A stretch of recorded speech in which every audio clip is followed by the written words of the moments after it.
하나님의 말씀은 사도행전 2장 36절부터 41절까지 한 절씩 교독하십니다. 그런즉 이스라엘 온 집은 확실히 알지니 너희가 십자가에 못 박은 이 예수를 하나님이 주와 그리스도가 되게 하셨느니라 하니라.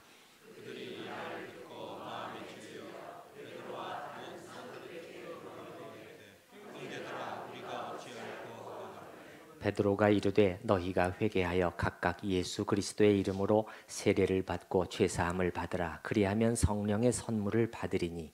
이 약속은 너희와 너희 자녀와 모든 먼 데 사람 곧 주 우리 하나님이 얼마든지 부르시는 자들에게 하신 것이라 하고 또 여러 말로 확증하며 권하여 이르되 너희가 이 패역한 세대에서 구원을 받으라 하니 그 말을 받은 사람들은 세례를 받음에 이날의 신도의 수가 3,000이나 더하더라. 아멘. 지난주에 우리는 증거하는 삶 첫 번째 말씀을 나누었는데 우리가 나가서 이렇게 전도까지는 하지 못한다고 할지라도 또 전혀 모르는 사람에게 말을 붙여서 예수님을 전하기까지는 못한다고 할지라도 최소한 우리는 준비되어 있는 증인은 되어야 합니다 라고 말씀을 드렸습니다. 그래서 하나님께서 어떤 형태로든지 간에 나에게 사람을 보내오신 상황이 되었을 때는 우리가 정말 긴장하고 마음의 비상등을 켜고 어떻게 예수님을 말해줘야 될 것인가 하는 것을 준비를 해야 된다는 것입니다. 또 한 가지는 우리가 증인이라는 것은 부끄러워하지 않는 증인이 돼야 된다. 우리가 사람들 앞에서 예수님을 시인해야 되는 상황이 되었을 때는 그것이 위협적인 상황이든지 아니면 조롱하는 상황이든지 간에 그저 조용히 큰 소리로 떠들 필요도 없이 싸울 필요도 없이 예수님을 시인하고 나는 그 주님을 나의 주인으로 모시고 평생 살아왔습니다. 그분은 소망이 없던 나에게 소망을 주신 유일한 분이십니다 라고 증거할 수 있어야 된다는 것입니다. 그래서 우리가 봤던 베드로전서 3장의 말씀도 너희 속에 있는 소망에 관한 이유를 물어오는 자들에게는 대답할 것을 항상 준비하라고. 우리 천우교회 성도님들도 그런 상황이 되었을 때 대답할 것이 준비가 되어 있어야 되겠어요. 그래서 여러분이 나와는 상관없는 일이야 이렇게 생각하시면 안 되겠습니다. 그러면서 제가 말씀드렸던 것은 두 가지를 말씀드렸습니다. 태도와 내용. 태도는 항상 온유하게 예의를 갖추어서 잘 참고 끝까지 사랑으로 우리가 대해야 되지만 내용은 어떻게? 내용은 분명하게. 내용은 절대 물타기를 해서는 안 되고 하나님의 말씀을 있는 그대로 증언해야 되는 것이죠. 우리가 증인이라고 그랬잖아요. 여러분 우리가 재판석에서 증인으로 섰을 때 꼭 하는 일이 있죠. 선서를 합니다. 당신은 사실 그대로를 증언해야 됩니다. 그렇지 않으면 당신은 처벌을 받을 수가 있어요. 그렇죠? 우리는 증언하는 자로서 여기다 가감해서는 안 된다는 것이에요. 그럼 여러분의 질문, 우리가 그렇게 하는 그런 부분들이 혹시 있나요? 사실은 우리도 모르는 사이에 많이 그렇게 하고 있어요. 자, 여러분, 성경 전체를 통틀어서 가장 좋은 복음을 어떻게 전할 것인가 그런 좋은 모델을 발견하고 배울 수 있는 성경책이 있다면 무슨 책이 될까요? 신약에서 한번 생각해 보시면 복음을 전하는데 가장 우리가 어떻게 전하는가 좋은 모델을 우리가 배울 수 있는 성경이 있다면 신약 성경 중에서 어느 성경이 될까요? 사도행전이 되겠죠. 사도행전. 왜냐하면 예수님의 직계 제자들인 사도들이 복음을 어떻게 전했는가 그걸 보면은 이게 지금 하나님께서 우리에게 가르쳐 주시는 모델이구나 하는 것을 알 수가 있는데요. 이 사도행전을 보게 되면 사도들은 두 가지를 전했다는 거예요. 뭘 전했느냐? 회개를 전했고 또 하나는 믿음을 전했다는 거예요. 회개라는 것은 하나님께 대한 회개를 전했고 믿음이라는 것은 예수 그리스도에 대한 믿음을 증언했다는 거예요. 제가 사도행전 26장 20절 말씀을 읽어드려 보면 유대인과 헬라인들에게 하나님께 대한 회개와 우리 주 예수 그리스도께 대한 믿음을 증언한 것이라. 뭐를 전했다고요? 회개와 믿음. 그러면 여러분이 한번 생각해 보실 때 오늘날의 복음 전도에서 이 두 가지 요소 중에서 현저히 약화되어 버린 요소는 둘 중에 어느 것일까요? 회개가 되어 있다는 것을 여러분이 금방 아실 수 있을 것입니다.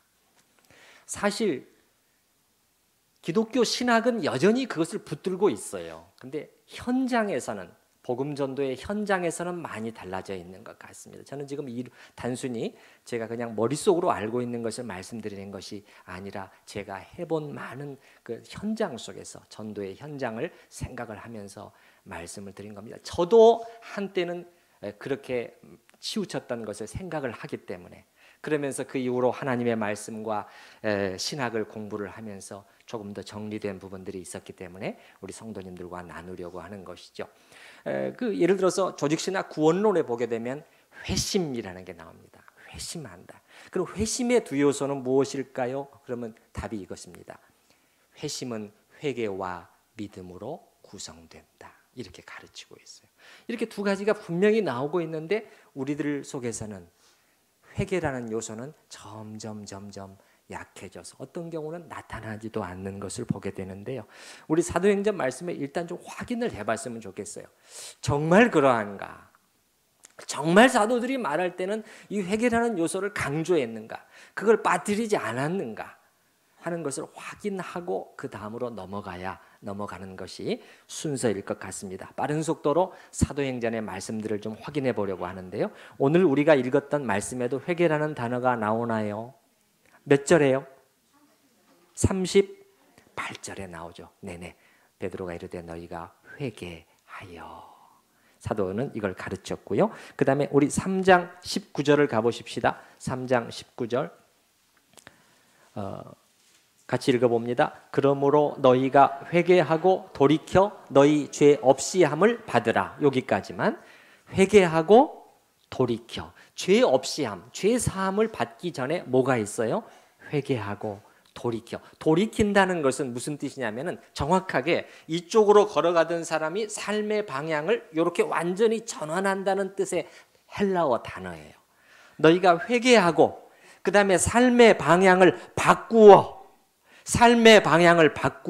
라고까지 사도들은 복음을 전했습니다. 5장 31절 말씀 보십시다. 5장 31절에 보면 이스라엘에게 회개함과 죄사함을 주시려고 이렇게 되어 있는데 이전 번역에는 회개케 하사 죄사함을 얻게 하시려고 이렇게 되어 있어요. 오히려 지금 회개와 믿음 중에서 오히려 뭐가 안 보이고 있습니까? 믿음이 오히려 생략이 되고 있어요. 회개는 생략이 안 되고 있는 것을 볼 수가 있습니다. 또 11장 18절에도 마찬가지인데요. 11장 18절에도 11장 18절 그들이 이 말을 듣고 잠잠하여 하나님께 영광을 돌려 이르되 같이 읽습니다. 그러면 하나님께서 이방인에게도 생명 얻는 회개를 주셨도다 아니라. 우리 생각에는 둘 중에 하나를 말한다면 생명 얻는 믿음을 주셨도다 그렇게 말할 것 같은데 사도들은 생명 얻는 회개를 주셨다는 거예요. 회개가 중요하다. 이걸 빼면 안 된다는 것이죠. 13장 24절 사도 요한은 먼저 무슨 세례를 전했습니까? 회개의 세례를 전했죠. 그가 오시기에 앞서 예수를 믿기에 앞서 필요한 것은 요한이 먼저 회개의 세례를 이스라엘 모든 백성에게 전파. 이것이 있어야 예수 그리스도의 길이 예비된 믿음의 길이 예비되는 것이죠. 17장 30절 말씀. 알지 못하던 시대에는 17장 30절 하나님이 간과하셨거니와 이제는 어디든지 사람에게 다 명하사 회개하라 하셨으니, 믿으라 하셨으니 이렇게 말해도 되는 것인데 굳이 회개를 여기다 앞세우고 있단 말이죠. 19장 4절에도 역시 사도 요한이 그 세례 요한의 그 세례, 그건 회개의 세례였다는 것을 또 한 번 말하고요. 20장 21절 말씀 가보십시다. 20장 21절. 이건 바울이 전한 복음이에요. 조금 전에 제가 인용한 것이죠. 다시 한번 같이 읽어봅시다. 20장 21절. 유대인과 헬라인들에게 하나님께 대한 회개와 우리 주 예수 그리스도께 대한 믿음을 증언한 것이다. 이것도 사도 바울도 증언했다고 그랬잖아요. 나는 있는 그대로 내가 가감할 수가 없었다. 정확히 증언했다. 그것은 뭐였느냐? 하나님께 대한 회개였고 그 다음에 예수 그리스도께 대한 믿음이었다. 두 가지를 전했다는 것이죠. 그것이 바로 거리낌 없이 복음을 전했다는 거예요. 20절 말씀 바로 앞에 보시면 유익한 것은 무엇이든지 공중 앞에서나 각 집에서나, 그 죄인들에게, 듣는 이들에게 이게 유익하다는 것을 알았기 때문에, 그들을 살린다는 것을 알았기 때문에 나는 거리끼지 않았다. 내가 그들이 듣기 싫어하는 것이라고 해서 내가 그들을 슬그머니 넘어가지 않았다는, 거리낌이 없이 여러분에게 전하여 가르쳤다. 그래서 유대인이든지 헬라인이든지 어떤 사람을 보게 되면 자기 종교, 유대인처럼 자기 종교와 자기 사고와 자기 전통에 꽉 갇혀있는 사람이든지 상대방이, 혹은 헬라인이든지 지식과 지혜를 높이 평가하고 자랑하는 그런 사람들이든지 간에 상관이 없었다. 복음은 모든 믿는 자에게 구원을 주시는 하나님의 능력이 됨을 나는 알고 있었기 때문에 거리낌 없이 두 가지를 전했다는 거예요. 여러분 어떠세요? 제가 일부러 많은 말씀을 찾아봤어요. 과연 사도들은 회개라는 요소를 그렇게 중요시한 것을 확인이 되셨나요? 예, 확인되셨죠? 우리 한 구절만 더 읽어보십시다. 26장 20절. 26장 20절 말씀.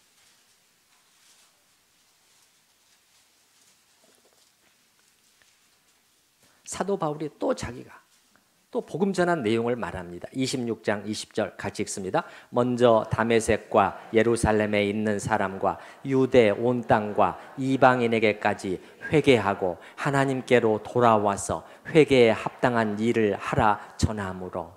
여기 보면은 좀 더 구체적으로 나와 있죠. 어떻게 전했느냐? 회개하시오. 회개할 뿐만 아니라 하나님께로 돌이키십시오. 돌이켜서 그 다음에 뭐라고 되어 있나요? 회개에 합당한 일을 하라. 이 말은 무슨 뜻일까요? 회개에 합당한 삶을 살라는 거예요. 회개에 합당한 삶을 살라는 거예요. 여러분 가만히 보세요. 이걸 보게 되면 오늘날의 복음 전도에서는 많은 경우 이렇게 되어 있지 않습니까? 믿기만 하세요. 다 용서해 주십니다. 그 외에 당신이 해야 할 일은 사실상 하나도 없어요. 전혀 부담 갖지 말고 믿기만 하세요. 근데 여기 말씀을 보니까 사도는 그렇게 전하지 않았네요. 회개할 뿐만 아니라 회개에 합당한, 회개에 맞는 그런 삶으로 돌이켜야 됩니다. 왜냐? 그게 진짜 회개거든요. 여러분, 회자가 우리말 참, 이 회개가 repentance라, 영어로 repentance란 말, 우리말 번역이 너무 잘 돼 있어요. 회자가 무슨 회자입니까? 슬퍼할 회자예요. 걔는 뭐죠? 돌이킨다는 것입니다. 바꾼다는 것입니다. 그래서 나중에 제가 언제 기회가 있으면 회개에 대해서 자세히 신학적인 의미를 설명을 드리겠지만, 회개라는 것은 안 믿는 사람도 회개하고 믿어야 되고 우리 믿는 사람들도 회개가 필요하죠.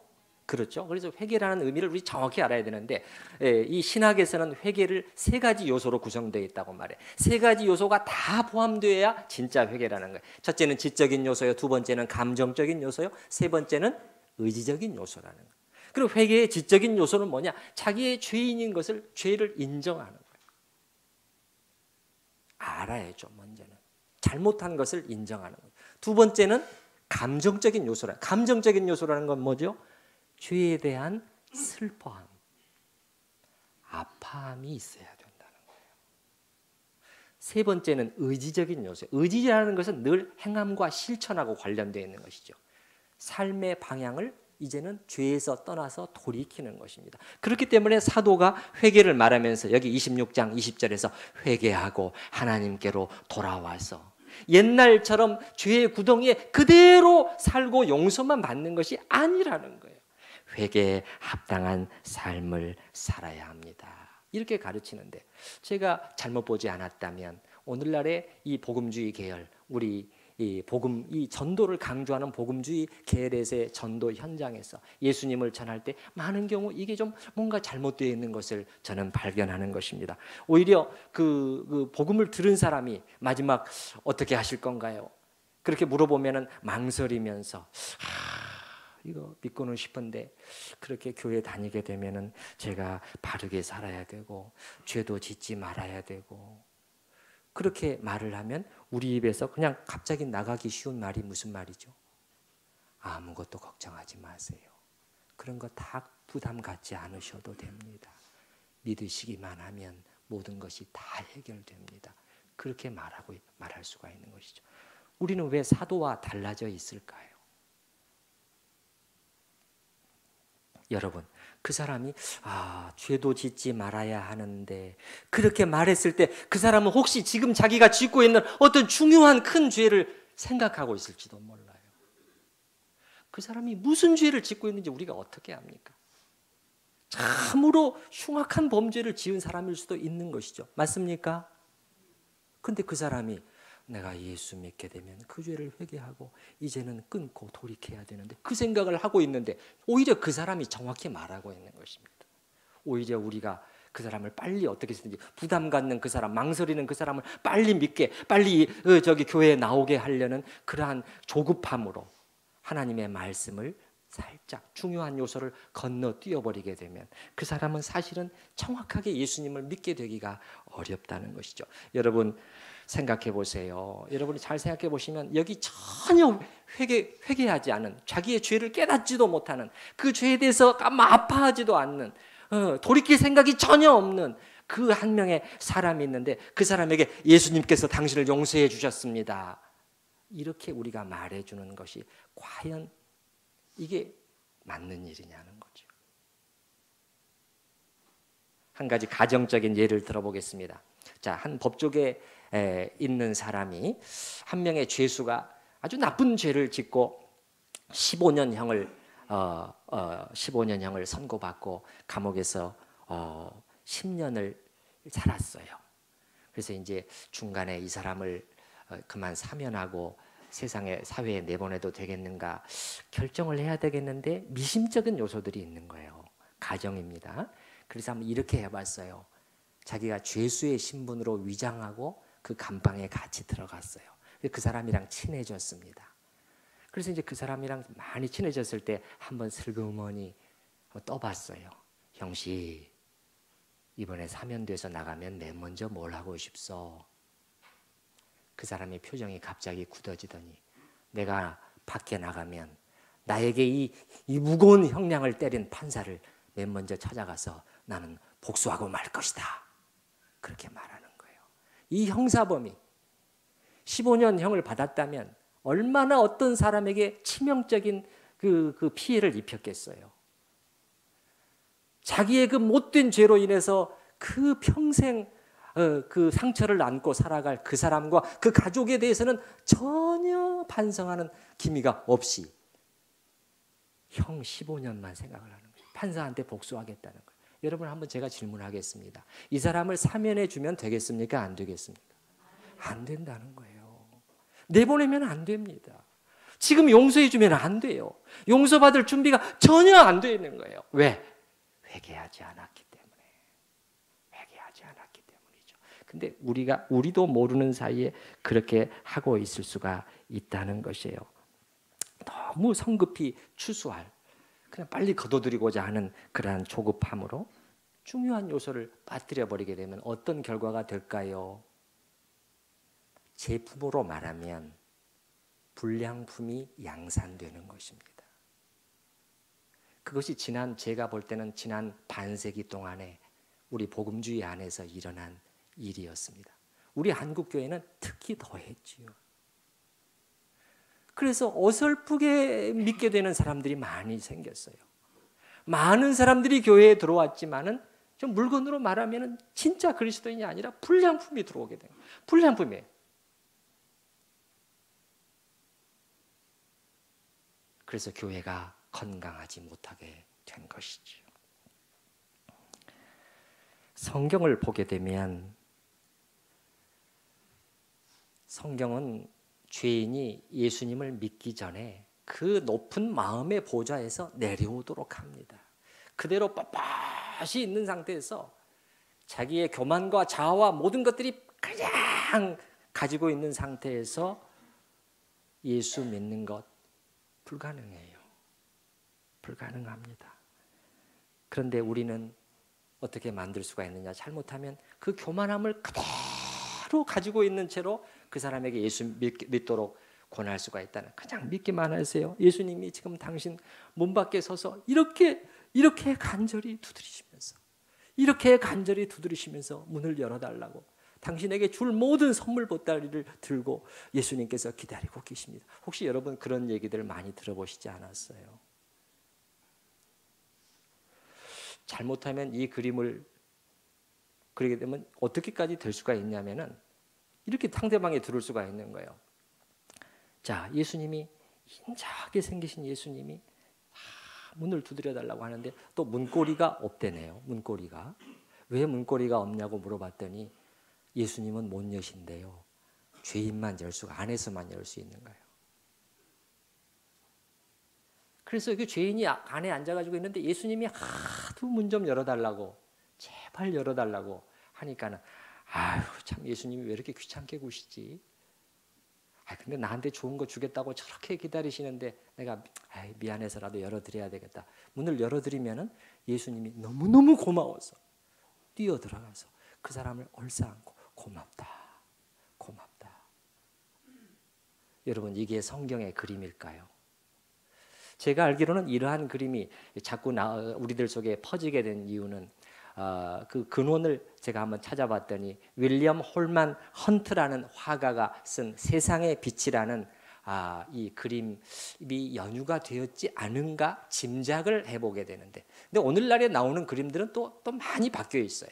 뭐 더 많이 바뀌어 있습니다만, 그런데 이 화가의 선한 의도를 폄하할 생각은 없지만, 그러나 이러한 잘못된 그림이 혹시라도 성경의 분위기와는 달리 죄인의 교만함을 꺾도록 하고 예수 믿게 하는 것이 아니라 그대로 점점 더 고취시켜 가지고 어설프게 예수 믿게 하는 쪽이라면은 저는 강력히 경계해야 되는 것이라고 저는 생각을 하는 거예요. 이 그림과 함께 보통 많이 인용되는 말씀이 요한계시록 3장 20절이죠. 볼지어다 내가 문 밖에 서서 두드리노니. 그 말씀 아시죠? 근데 그 말씀이 진짜 이런 그림일까요? 정반대입니다. 정반대. 우리 한번 찾아보십시다. 요한계시록, 여러분 사도행전 그 2장 말씀은 좀 그 표시를 해놓으시고, 요한계시록 3장, 제 성경으로는 402페이지인데요. 요한계시록 3장 20절 말씀.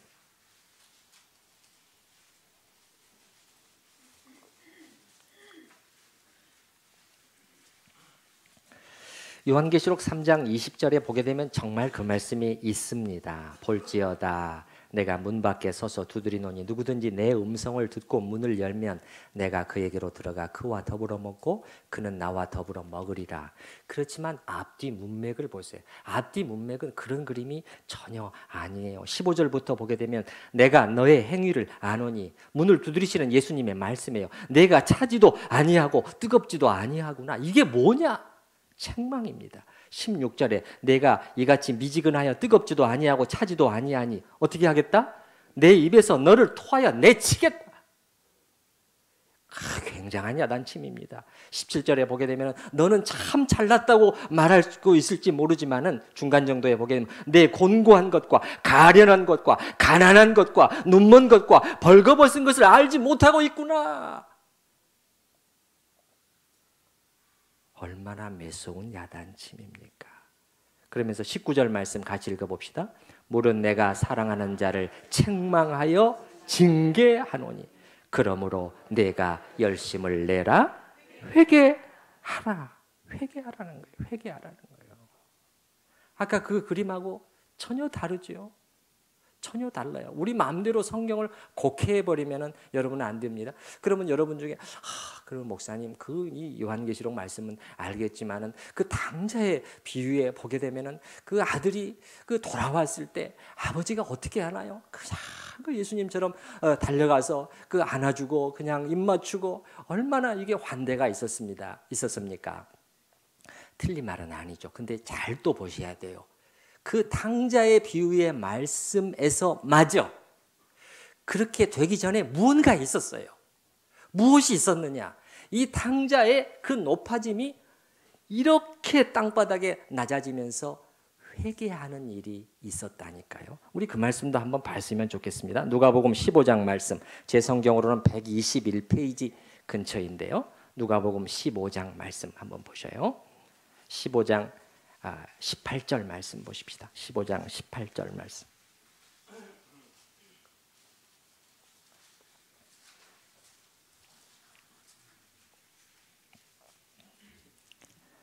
(15장 18절) 말씀에 보시면 내가 일어나, 같이 한번 18절 같이 읽어보십시다. 내가 일어나 아버지께 가서 이르기를 아버지 내가 하늘과 아버지께 죄를 지었사오니. 하늘과 아버지께 못된 놈입니다. 죄를 지었다는 것은. 제가 이제야 알게 됐습니다. 사람은 사실 이렇게 바닥을 쳐야 정말 중요한 문제를 직면하는 경우가 많아요. 그렇게 되기 전까지는 참 모르죠. 그 다음 19절에 또 보십시오. 지금부터는 아버지의 아들이라 일컬음을 감당하지 못하겠습니다. 나를 품꾼의 하나로 보소서 하리라. 그냥 종놈 중에 하나로만 봐주셔도 감지덕지입니다. 이 말 아닙니까? 그리고 실제로 그렇게 합니다. 21절에 가서 아들이 이르되 아버지 내가 하늘과 아버지께 죄를 지었사오니 이렇게 말을 하잖아요. 보이시죠? 얼마나 그 전과 달라졌죠? 그 전에는 상속권을 주장했어요. 12절 말씀을 보십시오. 15장 12절 말씀. 그 둘째가 아버지에게 말하되 아버지여 재산 중에서 내게 돌아올 분깃을 내게 주소서. 내 몫을, 내가 아들이잖아요. 주세요. 그런 자식들 많죠. 평생을 부모님이 키워주셨는데 평생을 희생을 했는데 더 달라는 거예요. 그런데 이 품꾼의 하나로 종놈으로 봐달라. 무슨 말인가 하냐면 깊은 회개와 돌이킴이 있었다는 거예요. 그리고 나서 아버지의 따뜻한 환대가 비로소 있게 되는 것입니다. 그래서 우리가 지금 이 요한계시록 3장도 그렇고 누가복음 15장도 그렇고 성경을 곡해서는 안 됩니다.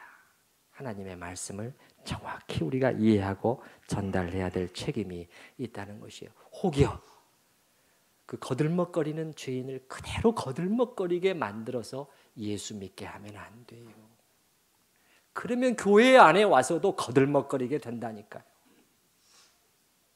얼마나 무서운 일이에요. 얼마나 무서운 일이에요. 여러분 사도행전 우리 처음 읽었던 본문으로 한번 돌아가 보십시다.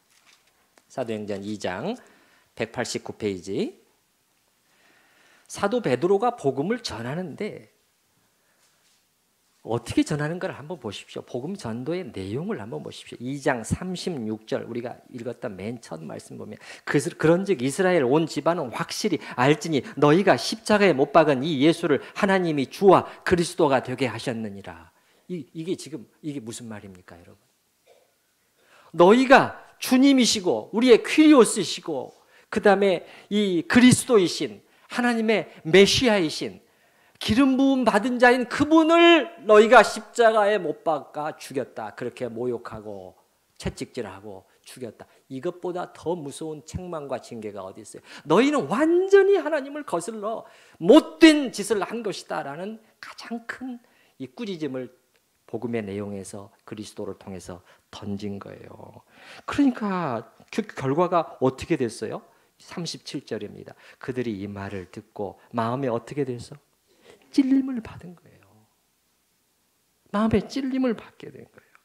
그래서 베드로와 다른 사도들에게 물어 이르되 형제들아 우리가 어찌해야 되냐? 우리가 어떻게 해야 되냐? 복음을 정확히 전해주니까 성령께서 그 복음의 말씀을 사용해서 그들의 심령을 드립다 찔러버린 거예요. 그러니까는 회개가 나오게 된 것이죠. 38절에 너희가 회개하여. 그 다음부터는 쉽습니다, 여러분. 그 다음부터는 쉬워요. 회개하여 각각 예수 그리스도의 이름으로 세례를 받고, 이 말은 예수를 믿고 죄 사함을 받으라. 이렇게 되니까 그 믿게 된 사람이 몇 명이나 됐어요? 3,000명. 41절에 그날에 3,000명이 회심하게 되었는데요. 이거는 어떻게 돼요? 이거는 불량품이 아닙니다. 이거는 정품이에요. 이거 진짜 크리스찬으로 거듭나게 된 거예요. 그렇게 해서 초대교회가 튼실하게 세워져 나가게 된 거예요. 교회가 덕이 되고 안 믿는 사람한테도 사랑의 공동체로 세워지게 된 것이죠. 오늘날의 교회 공동체 안에는 얼마나 이게 메말라 있고 정죄와 판단이 가득해 있잖아요. 정죄와 판단이 서로를 향해서 그렇게 많아요.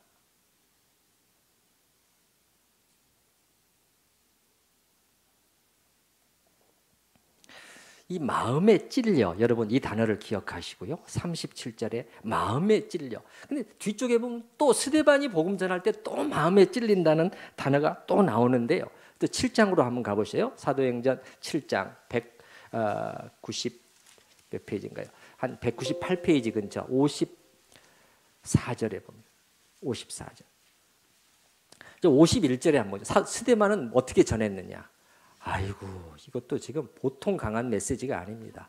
51절 목이 곧고 마음과 귀에 할례를 받지 못한 사람들아 너희도 너희 조상과 같이 항상 성령을 거스르는구나. 교만한 죄인을 그대로 의자 위에 내버려 두지 않습니다. 이번에는 반응이 다르게 나왔어요. 54절 그들이 이 말을 듣고 마음에 찔려 똑같이 찔렸습니다. 이번에는 달라졌어요. 그를 향하여 이를 갈 것 귀를 막고 이를 갑니다. 너무 듣기 힘든 강한 메시지가 터져 나오니까요. 그렇게 해서 어떻게 했습니까? 어떻게 됐죠? 스데반을 어떻게 했죠? 돌로 쳐 죽였잖아요. 돌로 쳐 죽였어요. 베드로가 전할 때는 마음의 찔림을 받아 회개하고 받아들였는데 스데반이 전할 때는 마음의 찔림을 받아 거부하고 죽였습니다. 하나는 성공이고 하나는 실패일까요? 아니라는 것 여러분 아시죠? 우리는 증인이라고 그랬잖아요. 베드로든지 스데반이든지 똑같이 전했습니다. 그러니까 마음에 찔림을 받게 됐잖아요. 그런데 결과는 다르게 나왔어요. 그것은 하나님이 하실 일입니다. 그건 하나님이 하시는 거예요. 우리는 있는 그대로 전할 뿐입니다. 그러니까 우리도 제대로 복음을 전하면은 둘 중에 하나가 되지 않을까 싶기도 해요. 하나는 회개하고 거꾸러지든지 아니면은 날 죽이겠다고 달려들든지 그럴 수도 있는 것이죠. 자, 무슨 말씀이냐? 전에는 찔림을 받아서 믿게 했는데 지금은 죄인의 마음을 편하게 해줘서 믿게 하려는 유혹에 빠지면 안 된다는 것입니다. 다시 한번 말씀드리지만 우리의 태도는 사랑과 겸손과 온유함으로 그러나 내용은 정확하게 가감하지 말고 우리가 이렇게 자꾸 가감하게 되는 유혹을 받는 것은 복음을 전했는데 이분이 지금 뭐 믿을 듯 하더니 그냥 예수님을 안 믿을 것 같고 그렇게 하니까는 다급해져 가지고 자꾸 이렇게 물타기를 하려는 경향이 있는데 여러분이 아셔야 될 것은 오늘 그분이 믿게 되면 좋지요. 나한테 예수님을 물어왔는데 관심을 가지고 물어왔기 때문에 내가 열심히 예수님 말해줬는데 믿게 되면 좋죠. 그러나 아유 아닌 것 같아. 혹은 무반응을 보여도 괜찮아요. 그렇게 돼도 세 가지 유익이 있습니다. 무슨 전제하에? 복음을 정확하게 내가 전하게 됐을 경우에는 세 가지 유익이 있어요. 첫 번째는 뭐냐? 하나님께 영광이 돌아갑니다. 두 번째는 상대방이 찔림을 받습니다. 우리 생각처럼 전혀 안 찔리지는 게 아니에요. 그 다음에 나에게도 유익이 있습니다. 첫 번째를 조금 더 자세히 말씀을 드리고 싶은데 하나님께 영광이 돌아간다. 이렇게 하나님께 영광이 돌아간다. 우리 잘못하면은 여러분 이게 문 두드리는 예수님식으로 우리가 그 예수님을 복음을 구걸하는 분으로 전락시켜서는 큰일 납니다, 여러분. 복음을 구걸하는 분으로 전락시켜서는 그리고 여러분도 그렇게 하실 필요가 없어요. 증거라는 것은 뭐냐? 그 안 믿는 영혼은 사실 사탄이 지배하고 있는 그 어둠의 세계거든요. 그 어둠의 세계를 향해서 우리가 선포하는 것입니다.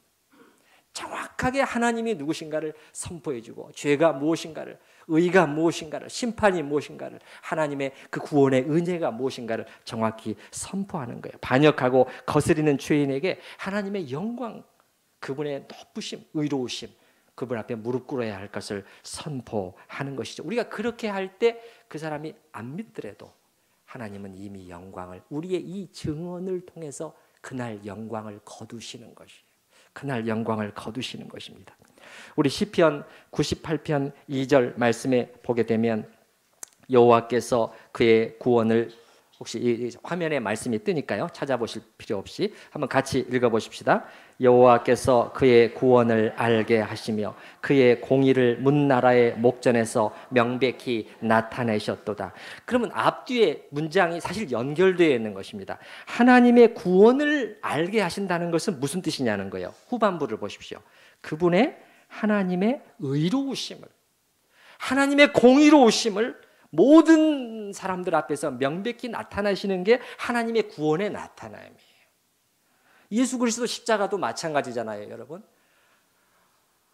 어찌하여 나를 버리셨나이까? 라는 그 참혹하고 고통스러운 외침 속에서 우리가 발견하는 게 뭐죠? 하나님의 공의잖아요. 하나님의 사랑만 거기서 발견되는 게 아니에요. 아들을 향한 하나님의 매서운 형벌이 내린 것은 나를 향한 하나님의 형벌이었잖아요. 공의로우시 있기 때문에. 그 다음에 신약성경 베드로전서 2장 9절 말씀도 같이 읽어보십니다. 그러나 너희는 택하신 족속이요 왕같은 제사장들이요 거룩한 나라요 그의 소유가 된 백성이니 이는 너희를 어두운 데서 불러내어 그의 기이한 빛에 들어가게 하신 이의 아름다운 덕을 선포하게 하려 하십니다. 이게 증인이죠. 증인, 선포하는 거예요. 우리가 선포한다는 것은 그 사람의 구원만을 우리가 염두에 두는 것이 아니라 맨 마지막 문장을 보셔요. 그의 기이한 빛에 들어가게 하신 이 하나님의 아름다운 덕을, 우리 같은 죄인을 하나님께서 찾아오셨으니 그분을 덕을 우리가 말해주는 것이죠. 여러분이 그 복음성가의 그 젊은이들, 옛날 복음성가 젊은 분들은 잘 모를 거예요. 복음 들고 산을 넘는 자들의 발길 아름답고도 아름답도다. 이 찬송 혹시 아시나요? 전혀 안 들어보셨나요? 이게 그 이사야서 52장 7절에서 나온 말씀이거든요. 거기 제가 읽어보면 좋은 소식을 전하며 평화를 공포하며 복된 좋은 소식을 가져오며 구원을 공포하며, 이게 다 지금 복음을 말하는 거예요. 시온을 향하여 이르기를. 그럼 뭐라고 말하는 것이냐? 복음의 내용은 무엇이냐? 내 하나님이 통치하신다 하고 말하는 자의 산을 넘는 발이 어찌 그리 아름다운가? 참된 복음을 전하니까 그 발이 아름다운 것이죠. 어설프게 죄인의 편에 서서 그의 마음을 추스려주는 것이 아니라 너의 하나님이, 우리의 하나님이 다스리신다. 주 다스리시네, 주 다스리시네, 주 다스리시네. 주님의 주권적인 통치를 전하는 것이죠. 이사야서 63장 7절 말씀도 보게 되면 같이 읽어보십시다. 내가 여호와께서 우리에게 베푸신 모든 자비와 그의 찬송을 말하며 그의 사랑을 따라 그의 많은 자비를 따라 이스라엘 집에 베푸신 큰 은총을 말하리. 여러분이 입을 열면 무엇을 말하시겠습니까? 하나님이 우리에게 혀를 주신 것은 음식을 먹고 또 하나는 말을 하는 것이죠. 여러분의 평생에 그렇게도 많은 말을 하고 가시는데 무슨 말을 하시겠습니까? 이 시인은 나는 이것을 말할 것이다. 이것을 하나님께서 우리에게 베푸신 모든 자비, 그의 찬송, 그의 사랑, 그의 많은 자비를 따라 우리에게 베푸신 그 은혜, 나는 그것을 말할 거야. 우리 신약적인 표현으로 하면 예수 그리스도 안에서 베푸신 큰 은총을 말하리라. 오늘날의 복음은 너무 인본주의적으로 전락이 되어 있어요.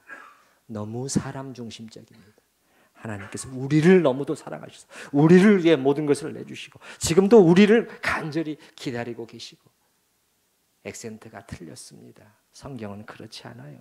무가치하고 목이 곧고 배역한 우리를 하나님께서 이처럼 사랑하사 독생자를 주셨습니다.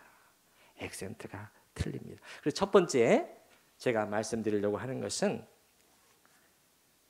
우리는 복음을 전하는 자체를 통해서 하나님께 영광을 돌리는 일을 하는 것이다라는 것을 기억하셔야 되고, 나머지 두 가지는 간단히 말씀드릴게요. 상대방에게, 그 사람이 오늘 믿지 않았다고 할지라도 내가 말씀을 정확히 전하면 상대방의 마음속에 말씀의 씨앗이 뿌려지게 되어 있습니다. 말씀의 씨앗이 뿌려지게 되어 있어요. 추수, 열매는 오랜 시간 후에 나타날 수도 있습니다.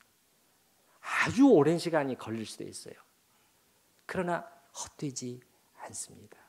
저도 이 대학 다닐 때 선교단지에서 전도 훈련을 받고 1:1 전도를 이렇게 많은 우리 동아리 학생들, 같은 동아리 학생들, 또 같은 과 학생들 이렇게 전하곤 했는데, 그 당시는 정말 제가 아무 전혀 반응이 없어요.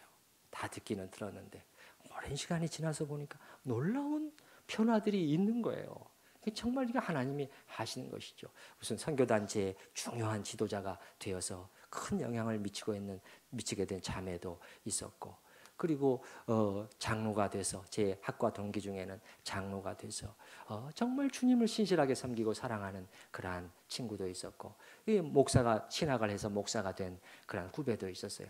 제 그 장로가 되는 그 친구 한 명은요, 나중에 예수님을 믿고 나서 제가 생각이 났대요. 그래서 저를 찾기 시작했는데, 도무지 제가 이렇게 관계를 잘 안 하는 그런 사람이, 동창회든지 뭐든지 완전히 제가 이렇게 그냥 딱 잠수를 해버리니까 아무리 찾아도 찾을 수가 없었어요. 제 고등학교 동창회까지 뒤졌대요. 그래도 못 찾았는데 어떻게 해가지고 알았는데, 제가 미국에서 유학을 할 때 그 전화번호로 전화가 온 거예요. 나 누군데 그렇게 변화되어 있는데 얼마나 마음이 하나님 앞에 감사하고 제 마음속에 기쁜지. 그 친구가 제가 왜 생각이 났을까요? 하나님을 사랑하게 되고 보니까 복음을 전해준 오래전에 20몇 년 전의 친구가 생각이 난 거예요. 너처럼 말해주는 사람이 없었어. 근데 사실 그 당시에는 좀 지루했답니다. 네, 솔직하게 말하는데. 그래서 저는 상황을 잊어버렸는데 자기는 기억을 하고 있는 거예요. 군대를 자기가 입대를 한다고 하니까 제가 만나자고 하더래요. 그래가지고 뭐라고 한참 얘기를 하는데 사실은 졸렸다. 근데 그 기억은 나는 거예요. 예수를 믿게 하려고 가장 진실하게 말한 그것은 기억이 나고, 그래서 자기가 고맙다고는 말을 했다는 거예요. 근데 사실 안 믿는 사람들은요, 고맙다고는 해요. 전해보면 거절하더라도 자기의 영혼을 위해서 말해준다는 것을 대부분 아는 것 같아요. 그래서 고맙습니다. 왜 고맙습니다 하는지를 저는 잘 모르겠지만 아무튼 그런 말을 하는 것을 종종 들었어요. 그 친구가 제 계좌번호를 꼭 좀 알려달라는 거예요. 자기가 그것으로라도 갚고 싶다. 무슨 금융회사 대표가 돼 있더라고요. 상당히 성공했었어요. 그래서 제가 그 본의 아니게 복음을 전했다가 이 경제적으로도 큰 그 도움까지 받는 그러한 유익이 있었습니다만은, 제가 무슨 말씀을 드리려고 하느냐, 우리가 생각하기에 전혀 안 들어가는 것 같아도 들어가고 있다는 거예요. 하나님의 말씀은 땅에 떨어지지 않습니다. 그리고 하나님께서는 정말 많이 뿌리셔요. 이것만 봐도 하나님께서 얼마나 자비로우신 분인가를 알 수 있어요. 한 영혼이 금방 예수님께 돌아오지 않아요. 또 보내시고 또 기회를 만드시고 이렇게 해서 계속해서 그 영혼에게 말씀하시고 결국 돌이키게 하시는 것이지요.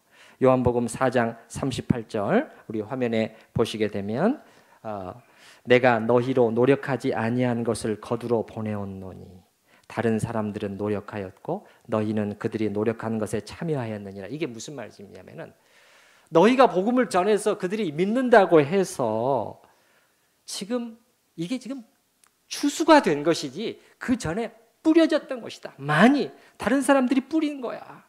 그래서 다른 사람들은 노력하였고 너희는 그들이 노력한 것에 참여한 것이다. 그래서 주님은 이렇게 인내를 가지고 기회를 주시는 것입니다. 제가 지난주에도 한 분이랑 복음에 대해서 말할 기회가 있었는데 이게 삶이 힘드시니까 아직은 아닌데 저는 생각하는 게 너무나 마음이 안타깝고 하나님께서는 오늘도 또 나를 보내셔서 저분에게 말씀하시는데 또 기회를 주시는 것인데 그런 안타까움이 있어요. 그러나 말씀은 뿌려지고 있습니다. 여러분이 낙심하지 마시고 하나님의 말씀이 열매를 거둘 때가 온다는 것을 기억을 하시고 마지막 세 번째로 전도하는 나 자신은 신앙생활에 자극이 되고요. 하나님 나라에 대한 관심이 생겨요. 하나님을 제대로 전하고 나면 힘이 생깁니다.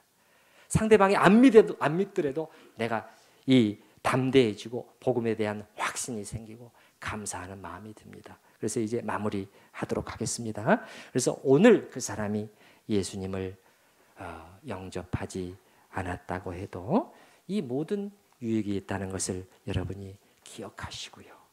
하나님의 말씀을 담대히 전할 수 있기를 바랍니다. 지금 당장 눈앞에 결실에 매달려서 혹여라도 성경이 말하는 복음의 내용을 훼손시키거나 왜곡시켜서 절대 전달하지 마시고요. 증인으로서 정확히 증언할 수 있으시기를 바라고요. 이제 마지막으로 다음 주에 제가 세 번째 말씀을 전하면서 우리 교회 전도지 그걸 제작을 할 때 오늘 이제 말씀드린 내용들을 많이 염두에 두고 내용들을 만들었기 때문에 하나하나 같이 읽어가면서 어떻게 전할 것인가를 우리 성도님들과 함께 생각해 보도록 하겠습니다. 우리 이 시간에 들으신 말씀을 생각하면서 하나님 앞에 같이 잠시 기도하는 시간을 가지십시다.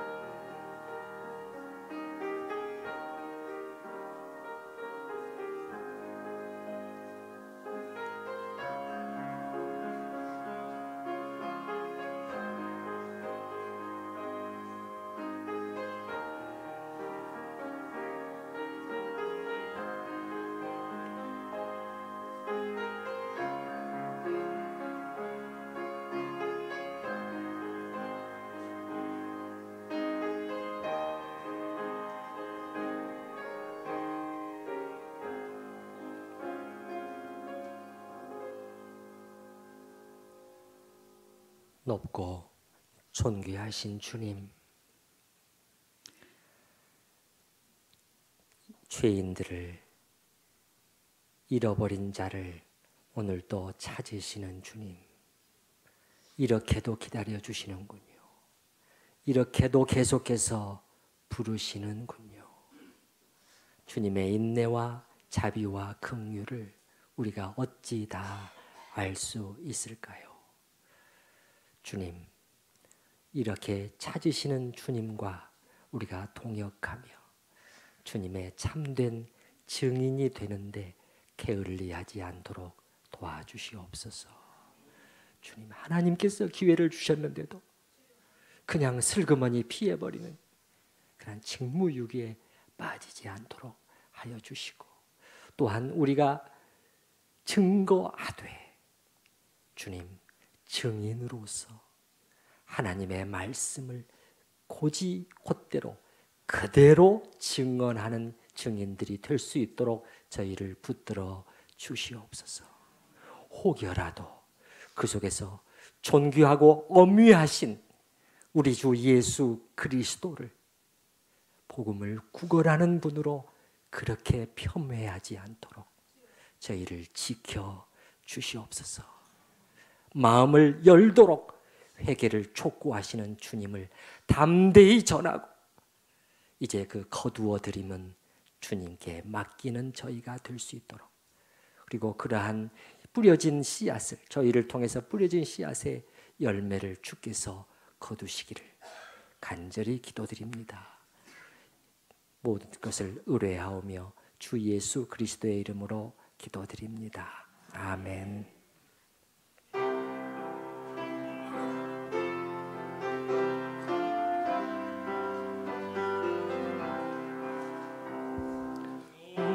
목마른 자들아 다 이리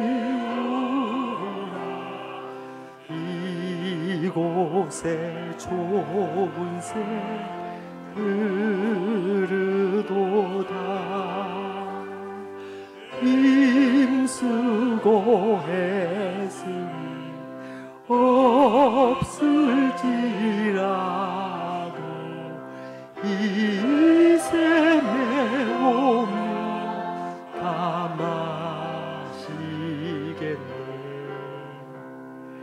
이 샘에 솟는물 강같이 흘러 온 천하 만국에 다 통하네. 빈부나 귀천에 분별이 없이 다 와서 쉬고 또 마시겠네. 생명수 샘물을 마신 자마다 목 다시 마르지 아니하고 속에서 솟아나 생수가 되어 영원히 솟아 늘 풍성하리. 이 샘의 이름은 생명의 샘, 저수정빛같이 늘 맑도다. 어린 양 보좌가 근원이 되어 생명수 샘이 늘